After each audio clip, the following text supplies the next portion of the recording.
Vamos que vamos! Vamos lá, galerinha. Uma questão extra aqui.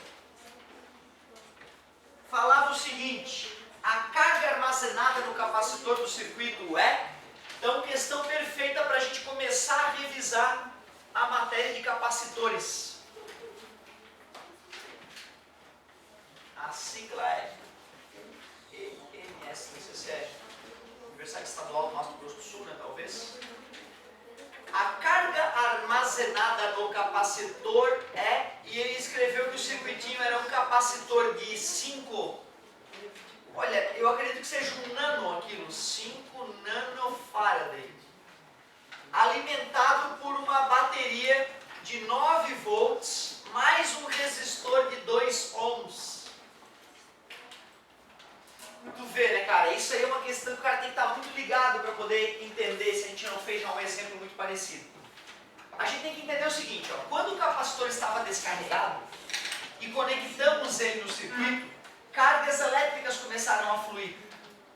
Na verdade, né, o que a gente sabe é que elétrons começaram a migrar da carga positiva, da placa positiva para a placa negativa. A gente representa com a corrente no sentido oposto, né? Logo depois que começou a fluir a corrente, começou a se acumular carga positiva aqui, carga negativa aqui. E à medida que mais carga se colocava ali, mais próximo de 9 volts ficava. Chegava uma hora que o capacitor ficava carregado.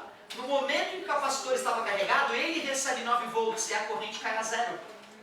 Então o segredo é o aluno perceber que quando o capacitor está carregado, esse resistor já não vai mais estar influenciando em nada. Os 9 volts vão estar atuando na placa do capacitor. Esse é o perigo da questão. Capacitância é carga armazenada sobre a tensão aplicada nas cargas, nas placas. A capacitância é 5 nano, ou 5 vezes 10 na menos 9 farad. A carga armazenada nós queremos saber. E a tensão é 9 volts. No início não era 9 volts, mas na hora que começou a ficar carregado, a corrente foi diminuindo. E no final do carregamento, como a corrente era zero, todos os 9 volts estavam atuando em cima do capacitor. Esse é o segredo.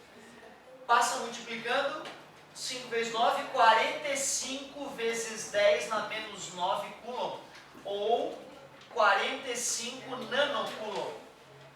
Ele pode ter colocado em notação científica, né? Foi o que ele fez. Ele pegou aquela vírgula, jogou uma casa para frente, ficou 4,5 vezes 10 na menos 8 coulomb. Foi assim que ele colocou no gabarito. Que é a letra B. Então tu vê, foi muito parecido com os nossos exemplos, mas o resistor nos deixa inseguro, né? É isso aí. Então, geralmente, quando resistores estiverem em série com capacitores, é porque a gente tem que imaginar que o capacitor já está completamente carregado. Logo, o resistor não faz diferença. Esse é o segredinho. Ótima pedida, hein? Muito complicado. E aí, galerinha, fiquem à vontade, aproveitem. Vamos!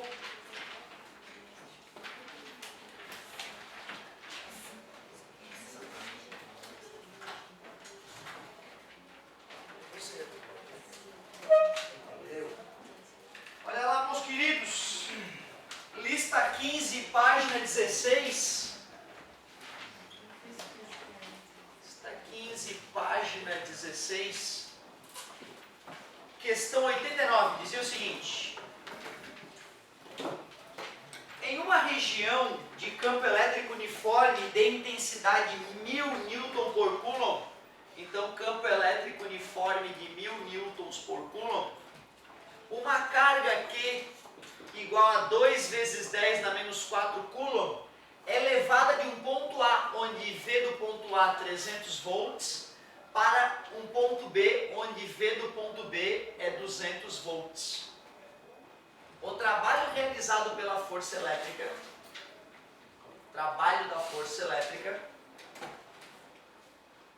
no deslocamento da carga entre A e B, e a distância entre os pontos A e B são, respectivamente, muito bem. Eu diria que a letra B não é possível responder. Claro que nós vamos responder, nós vamos calcular, né? Mas a letra B dá para mostrar por que não é possível responder a letra B, a menos que a pergunta fosse qual é a distância entre os pontos A e ponto B medido paralelamente à linha de campo, né? comentar. Então olha só, meus amigos. Primeiro, como é que a gente cria um campo elétrico uniforme no laboratório? Nós temos que pegar duas placas longas, planas e paralelas. Uma delas a gente conecta no polo negativo de uma bateria, a outra no polo positivo e, portanto, a que foi conectada ao polo positivo fica positivamente carregada, a que foi conectada ao polo negativo fica negativamente carregada. Experimentalmente é fácil demonstrar que existem linhas de campo paralelas e igualmente espaçadas, lembrando que as linhas de campo representam a trajetória de uma partícula positiva abandonada na própria linha de campo. Também fica fácil demonstrar experimentalmente, e vocês que serão mordidos pelos bichinhos das exatas e terão que fazer engenharia por algum motivo bizarro, irão no laboratório e vão medir lá que tem superfícies equipotenciais atravessando as linhas de campo.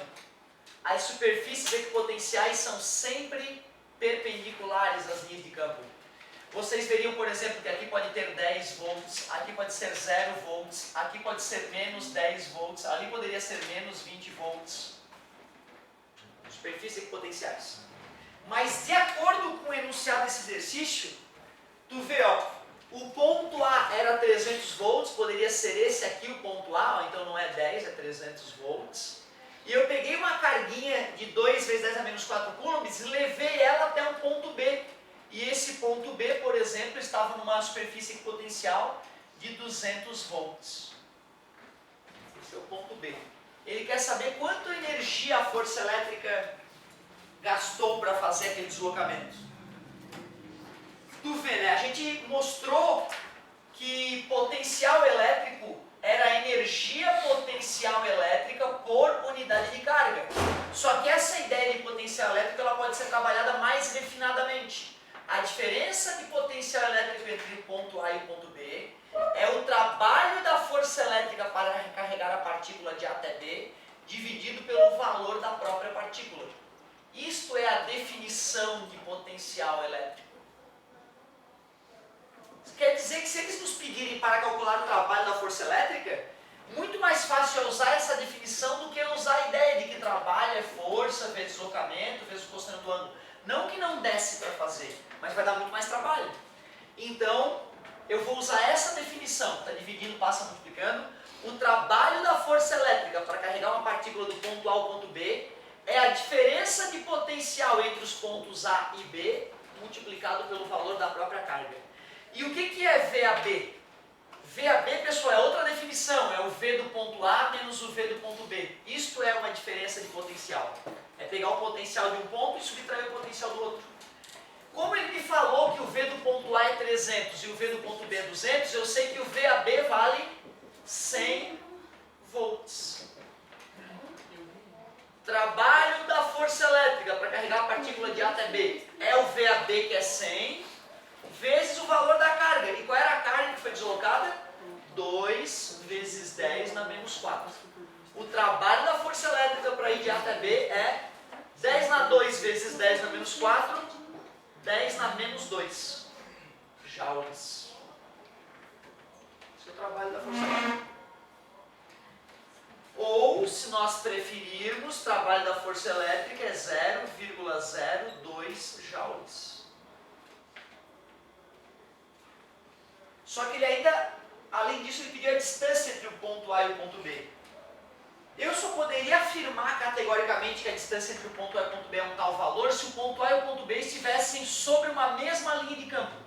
Mas o ponto A e o ponto B, eles podem não estar na mesma linha de campo. Nesse caso, só vou poder calcular a distância AB paralelamente à linha de campo. Afinal, tem aquela famosa fórmula. A diferença de potencial entre dois pontos de um campo elétrico uniforme é o valor do campo elétrico multiplicado pela distância medida paralelamente à linha de campo entre esses dois pontos. Portanto, VAB, quanto é o VAB mesmo? 100 volts. O campo elétrico ele falou que era 1000 newtons por coulomb. Então a distância entre os pontos A e o ponto B é isso aí. 0,1. Observe que essa distância não é a distância medida em linha reta entre os pontos, a menos que eles estivessem sobre uma mesma linha campo, aí é verdade. Mas caso o objeto tivesse se deslocado obliquamente no campo elétrico uniforme, aí nesse caso essa distância AB não é a distância entre os pontos A e o ponto B. Por isso que eu disse que a segunda pergunta não poderia ser respondida com precisão total. Professor, se eu fizer o cálculo assim, descobrir a força e usar coisa do trabalho. Esse é o detalhe, quando a gente usa a forma do trabalho, eu já sei energia, né? Certo? Sim. Eu posso descobrir a força E igual a F sobre Q. Então a força vai ser o campo vezes a carga, né? Mas quem me garante que o ângulo era zero? Só se estivesse se deslocando em linha reta, corrobora com aquela minha explicação. Se o cara estivesse zigue-zagueando dentro do campo elétrico, a distância que ele percorreu pode ter sido muito maior do que a distância que ele se deslocou paralelamente às linhas de campo. Essa coisa é boa tua colocação, garoto, show de bola. Mostrando que tinha outros caminhos ainda para resolver a questão. Pois é, dá, só que a ideia de energia é justamente para não ter que ficar se preocupando com o ângulo entre os vetores ao longo do fenômeno. Né? Por isso que a ideia de energia é mais poderosa que a ideia de força, que ela é mais geral. É isso aí, cara, boa colocação. E aí, meus queridos, peçam. Só pedir.